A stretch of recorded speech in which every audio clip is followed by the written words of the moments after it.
Welcome to Electrified. It's your host, Dylan Loomis. Quick shout out to my newest patrons, Andy D and Jeffrey P. Thank you for choosing to support the channel. So apparently, because Tesla heard now Mercedes was rolling out SAE Level 3 technology, they're going to use Lidar on the Cybertruck. Psych, just doing some testing and validation per the usual. We have to start with this report from Reuters because plenty of people are taking this and running with it, but if you go to the actual source, it's not saying what everyone is now parroting. Reuters said Tesla is working on an upgrade of its gigacasting technology to die-cast almost all vehicle underbody parts in one piece. This coming from the Shanghai Securities News. They based their report on a recent visit to the Shanghai factory, but they did not say when or where the upgrade will happen. Earlier this month, we talked about that lengthy Reuters report that talked about Tesla considering moving to a single die-cast piece for the upcoming next-gen vehicle, but most likely they would need a 16,000-ton press for that. Publicly, those are nowhere to be found. I'm assuming they could be in development somewhere, but it's not commercially available or known. The CNEV Post picked up the same thing, saying Model Y production at Giga Shanghai is using one-piece die casting for the rear structure, allowing the component to cost up to 40% less. Let's not forget, Tesla has been using a rear gigacast on the Model Y now for quite some time. This would not be a news item. Then they say Tesla is upgrading its die casting tech to version 2.0, which die casts nearly all of an electric vehicle's underbody parts into a single unit. Let's go to the actual source, shall we? Here's that version 2.0 quote. This paragraph goes on to talk about gigacasting in general and the industry considering this move. Another paragraph on some benefits of the gigacast technique Tesla has been using. And here they say the reporter saw the rear bottom plate assembly system of the Tesla Model Y model produced here has adopted integrated die casting tech to achieve rapid casting. They continue with another paragraph talking about more benefits of the gigacast design, but specifically to the rear in the Model Y. Here we have production increases, and here we have the rest of the industry considering this technique again. Then they get into the competition doing the same thing, other competition doing the same, more on the competition, more of the same, some chatter on the industry, and that's the whole article. So as you just saw yourself, if you stopped to read, there was nothing in there about Tesla using a single cast for an entire vehicle, like they're somehow already making a next-gen vehicle in Shanghai. So something somewhere got lost in translation, and no shade at all to the Electric Viking, but he just uploaded a video earlier today saying Giga Shanghai launches one-piece casting for epic 40% cost reductions. But Tesla said, hold my beer. Now, that may sound ridiculous, but it's true because apparently they're now using a single piece megacast to build the Tesla Model Y. Reports have just emerged from China. So again, no shade at all to Sam, this could happen to anybody, but there was nothing in that original source report to indicate Tesla is doing this new 2.0 single gigacast work in Shanghai. So then the question becomes, well, what are they talking about with this integrated die casting tech to version 2.0? I'm assuming somehow it's tied back to that other Reuters report that Tesla was considering doing this in the future, but they're still making that decision. I'll have Luca's X account posted below. He keeps up with the gigacast stuff, but he confirms everything we've known to be true. There most likely is not a 16,000 ton press in existence commercially anywhere yet, which would most likely be required for Tesla to do this single piece cast. So just be careful who you listen to, but right now, as far as I can tell, this report seems to be false. Open Skies shared some videos of Optimus and the progress over the past year, which, yes, is pretty impressive. Martin Viecha chimed in saying, seriously, the pace at which I'm seeing the Optimus team moving is beyond my comprehension. Walking around the basement where robots are tested really makes one pause. And now the question here becomes, where is this basement and what must one do to get there? This is pretty much the new Area 51 for the Tesla investment community. An official from Gujarat in India has said they'll be establishing contact with Tesla at the appropriate time. They'll do this to ensure the state has a significant role in the future plans, according to a senior state government official. They added the state is in touch with all likely investors. We heard earlier that Tesla was looking to double its supply chain purchases from $1 billion to $2 billion this year in India. Elon still plans to visit India next year. And that's the update, but I'm sharing because this would lead me to believe that any announcement that India is the next Gigafactory sounds unlikely for this year. In case you recently purchased a Tesla vehicle with hardware 4 and you were supposed to get 3 months free of an FSD trial, your free trial will be extended. Tesla has started sending out this email with instructions on how to activate your 3-month free trial. Why now? Because Tesla was originally not offering software for FSD with hardware for vehicles, but now it's available. In a new Tesla stock note from Adam Jonas and Morgan Stanley, they said Tesla's influence on both sides of the negotiating table for the UAW strikes looms larger than it appears. They said today, Tesla's US share is testing 5% in the United States, and we expect this to double between 2 and 3 years. In our forecast, Tesla's US market share could be larger than GM and Ford combined before the end of the decade. In our view, even before a potential 30 to 40% hike in hourly worker labor costs, we questioned the ability of the Detroit 3 to be able to produce high-volume EVs at a profit. Our medium-term EV forecasts for the D3 are far below management targets, 1/3 or 1/4 of management's targets, due to a variety of factors ranging from cultural to competitive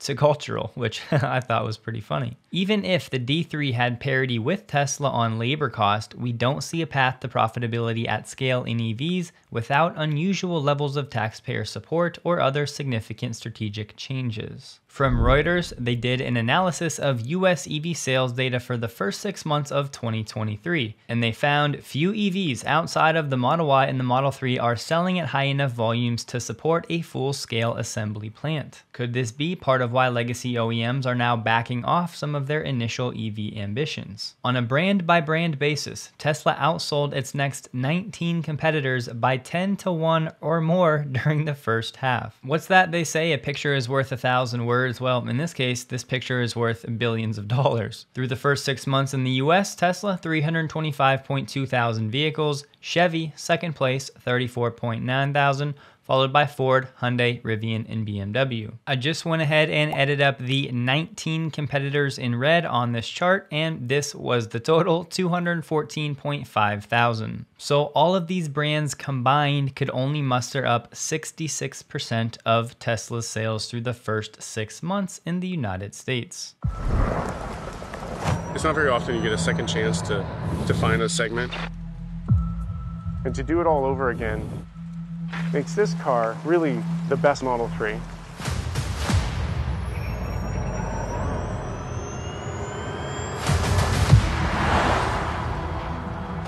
I'm Lars Moravy, the Vice President of Vehicle Engineering for Tesla. I'm out here in Shanghai testing the brand new Model 3.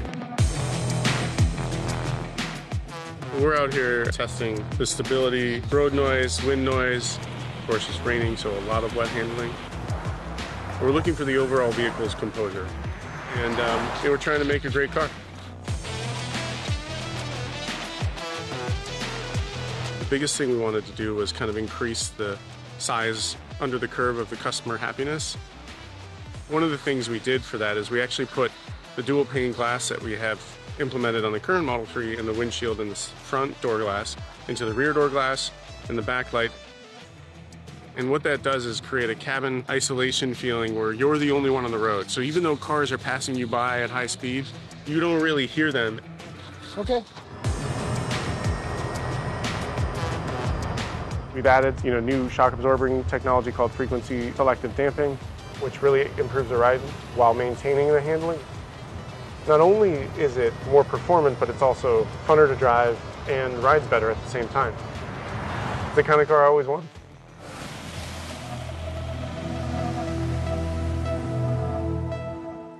For me, it was very special because I was a part of the engineering team that worked on the original Model 3. And to do it all over again, you really can focus on all of those things that you've learned over those 6 years, and to really put that impact back into the car makes this car really the best Model 3. And it's super exciting that the Tesla engineering team from China gets to introduce itself to the world with a brand new Model 3 that they developed mostly here in China. And it's all a bit like artwork. I'm super excited to get a new one, and why wouldn't you want that?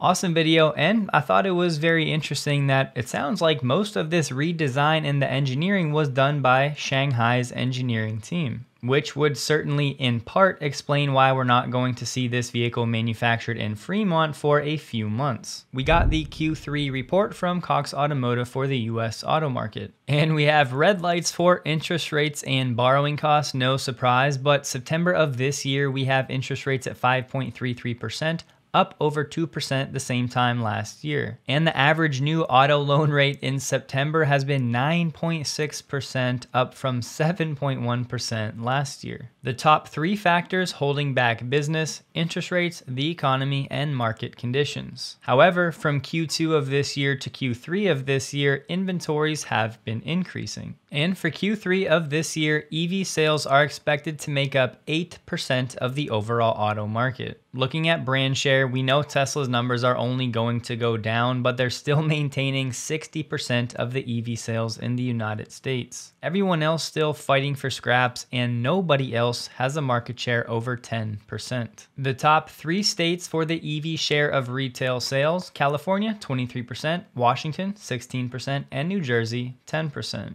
As of September this year, we have EV inventory sitting at 97 days of supply and the ICE vehicles at 57 days of supply. We've heard Ford come out and say they're just trying to overload the dealers with EV supply because there were so many months when it was so limited. A trend we desperately need to see more of: EV prices falling. Looking at the green line, the red dotted line, they actually separated out Tesla only, and as you can see, the EV prices almost track the Tesla prices. And at 60% of the market, obviously that's what you would expect. The next step will be getting these numbers to start with a 4. And when it comes to the best-selling vehicles by category, the Model Y, the best-selling SUV of any type with 270.4 thousand year to date through August, and the Model 3, the second best-selling passenger car behind only the Toyota Camry. Should be noted the Camry and the Accord cost around $30,000, the Model 3 closer to $45,000. And the RAV4 and the CR-V are both between $30,000 and $35,000, with the Model Y around $55,000. I posed the question on X if we thought the Cybertruck could crack the top 3 for the pickup category, and if so, when.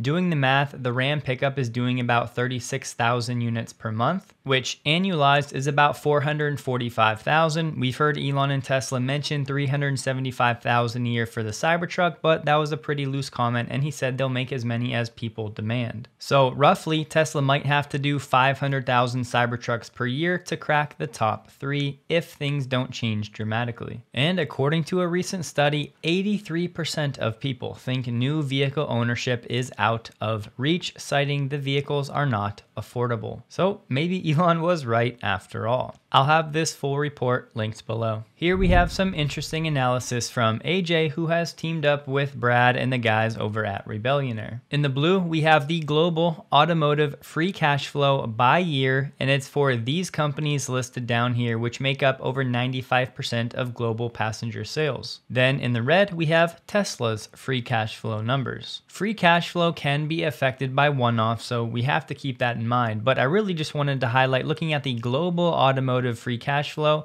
from June 2022 to 2023. We've seen this step up and step down pattern, but the question becomes, will it repeat into 2024? LTM is last 12 months and GAS is global automotive sector. The takeaway here was that despite Tesla only having about 1.9% of the global auto share, they're bringing home 6.8% of the overall free cash flow of the industry. This highlights Tesla's efficiency and things that impact this: Tesla's ability to turn over inventory quickly, the ability to get paid by suppliers quickly while being able to delay payments to suppliers, which is all established from years of developing supply chain relations. You may have seen this screenshot going around the internet that would lead one to believe, hey, Tesla's doing some more paid advertising. Not true though, this was just a private party using their own referral link. If you look at Tesla's supercharger map and only select for those open to non-Tesla, you will count 20 locations now with Magic Dock installed and active. From Drive Tesla Canada, Tesla's extended warranty program is now available to Canadians. It should be noted you can only buy this ESA or extended service agreement when the initial warranty is still active. We covered the details briefly when this was launched in the United States back in March, but I just wanted you Canadians to know it's now available to you as well. You can buy it right through the app. On X, Marco, the supercharger detective, has posted the V4 supercharger installation manual. I did go through and click some of these images just to take a look, see if there's anything I could find. It's mostly technical, exactly what you would imagine, just how to install the unit itself.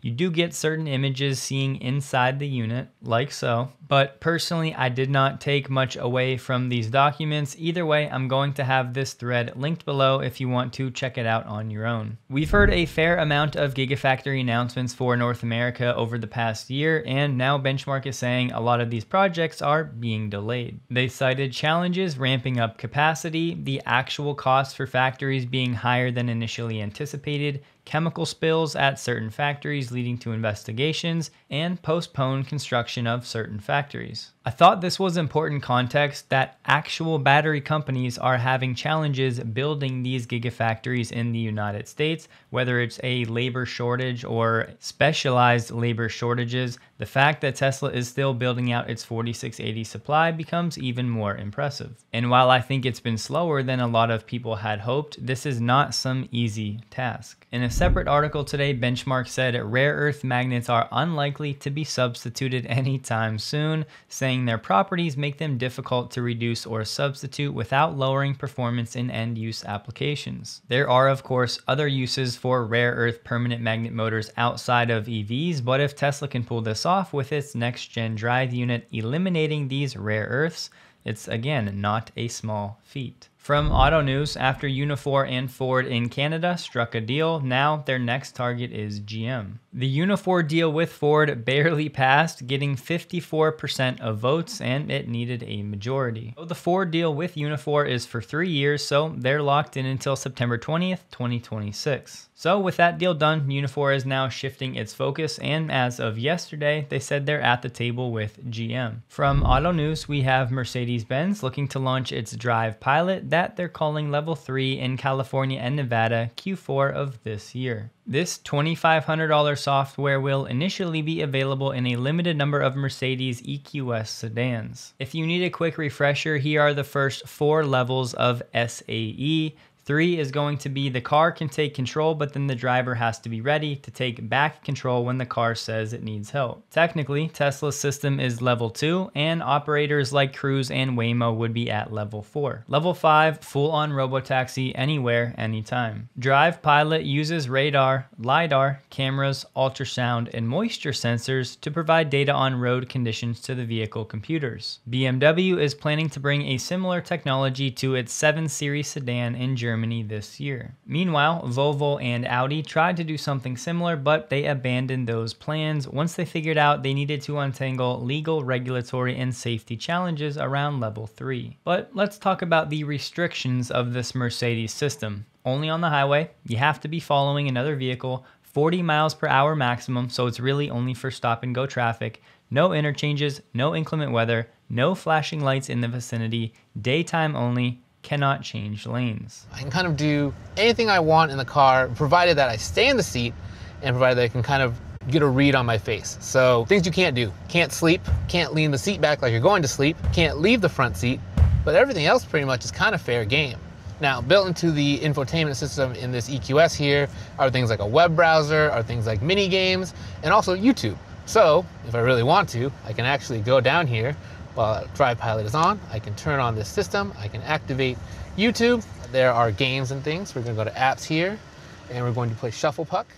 So in the right circumstances, a really nice feature. One that I would add when it comes to driving features, Tesla has the same capability. It's just the one difference right now, Mercedes is willing to deal with the regulatory hurdles of accepting that level 3 responsibility. But that's a key difference because many of these legacy companies have said they're no longer really going to aim for level 5 autonomy. They're just going to focus on really good level 3 and eventually 4. Then we have Tesla not really worrying at all about the SAE levels. They're just doing the work in the background, staying at level 2 to keep things simple. And then the plan is to eventually go right to level 5 or a level 4 hybrid of sorts. So all of the headlines, articles, and posts you'll undoubtedly see about Mercedes beating Tesla to be the first automaker to level 3. Just remember, Tesla's not even really playing this game. They're saying more than 100,000 miles of roads have been driven and mapped in California using Drive Pilot. If you're one for following local laws in California and Nevada, that would mean using your cell phone while on Drive Pilot is prohibited. But over in Germany, it's legal to use your cell phone with Drive Pilot on. Mercedes said they're working to expand the capabilities to 80 miles per hour, and they're looking for approval in more states and countries. Many Tesla bulls will try to shoot this feature down, and I get it, they're just trying to right the conversation as too many people are now saying Mercedes is ahead of Tesla when it comes to automated driving. But I want to take this opportunity to tip my cap to Mercedes for taking the liability and responsibility that comes with level 3, and again, it should be a useful feature in the right situations. The UAW is looking to turn up the heat again this Friday if a deal is not struck. Sean Fain is planning to announce new targets 10 a.m. this Friday in online remarks, and then the workers would walk out of those sites at noon. Last Friday, we heard that Ford was going to be spared because they were seemingly making some progress, and it was only GM and Stellantis that had the extended strikes. This time around, it's unclear if Ford will be targeted. The UAW and GM have talks planned for this afternoon. And we have Trump set to talk to workers in Michigan today at a non-union automaker. With perfect timing, we got an article from Auto News today on the state of Lidar. And they said many automakers are redirecting their energy toward less complex level 2 and 3 systems. These Lidar companies are facing off against camera and radar systems which cost as little as $100 or less per unit. Hesai, a Lidar company, said it shipped more than 100,000 Lidar units at below $1,000 per sensor this year. Ouster, another company, shipped more than 3,000 sensors in Q2 for an average price of $6,300. A Luminar spokesperson declined to give a specific price, but they said the company is targeting a price of $1,000 per sensor by 2025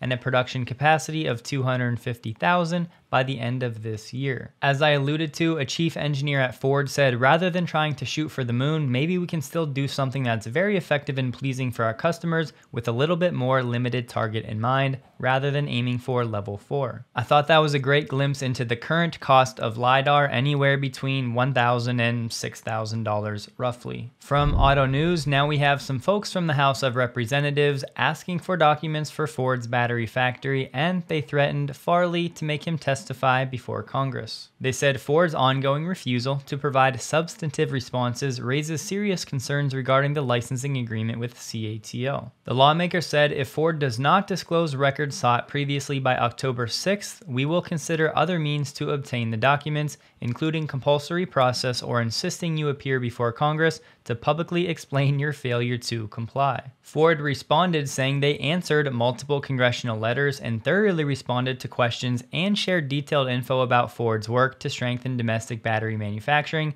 but did not say if they'd comply with a document request. Usually, if someone is reluctant to hand over the documents, it's not just because they can't find them. Pair that with Ford now saying they're going to pause the deal altogether, and it's a very interesting story right now. Mitsubishi will be ending its production in China. The reason it cited, increasing EV competition. Mitsubishi had a joint factory with GAC, and going forward, GAC is expected to use the plant for EV production. Additionally, the CEO of Nissan said, "We're not at a level where we can make a profit due to extremely heavy discounting. We're considering our options, including reviewing our strategy like joint ventures in China. We got the pricing for Kia's upcoming EV9, and it's going to start at $55,000. However, that price is for a base model rear wheel drive with 215 horsepower, so it's going to be a slow, big vehicle. There's no pricing yet for the longer range models, but I would imagine this is a marketing move, citing a price as low as possible, and then the more desirable variants will probably be north of $70,000. With the base model, it'll have a 76 kilowatt hour battery pack, and it's expected to get around 223 miles of range. The EV9 will go on sale in the United States late this year, with initial units coming from Korea, and then next year they'll move production to West Point, Georgia. From Reuters today, Lucid has opened its first international manufacturing plant in Saudi Arabia. This new facility will have an initial capacity of 5,000 units per year, and then scaling maybe in the future to 155,000 per year. And apparently Reuters did not get the memo that Elon had shot down this report about Tesla considering a factory in Saudi Arabia. From Mac Rumors, we have an Apple analyst saying Apple's work on the Apple Car has lost all visibility at the current time. If Apple doesn't adopt some kind of acquisition strategy to make inroads in the auto market, it's unlikely the Apple Car will be able to go into mass production within the next years. There have been talks of internal strife over the direction of the project and the ultimate goal of the Apple Car. The previous rumors were that Apple would begin testing its car in 2025 and looking to provide it to consumers in 2026, but given that we're heading into 2024, that seems unlikely. And at least publicly, Apple has no manufacturing partner for this vehicle, so still seems like one giant question mark. You're about to have a competitor on the horizon here. What do you think of the Cybertruck? I think if you were to think of like the Venn diagrams of customers, there's probably not a lot of overlap in terms of, but I think it's great that a product like that exists in the world. As I said a moment ago, you know, if we really truly want to electrify everything that's produced, you know, and to give this some scale, there's 1.5 billion cars on the planet. We as a planet produce about 90 million a year. Customers want lots of different things, so we need to have a choice, we need to have variety. So it's great to see something that's so different that's there, and you know, I hope there's lots of different choices that give lots of different types of customers. Often in the context of like the tech space, we think of a single winner or maybe a small set of winners. In transportation, by definition, there needs to be many winners. So there needs to be 20 to 25 successful auto manufacturers building electric connected vehicles, and so our success doesn't require someone else's failure and vice versa. And it's just very different than when you think about, you know, traditional big tech where there's one or two really highly concentrated winners. Hope you guys have a wonderful day. You can find me on X, linked below. Please like the video if you did, and a huge thank you to all of my Patreon supporters.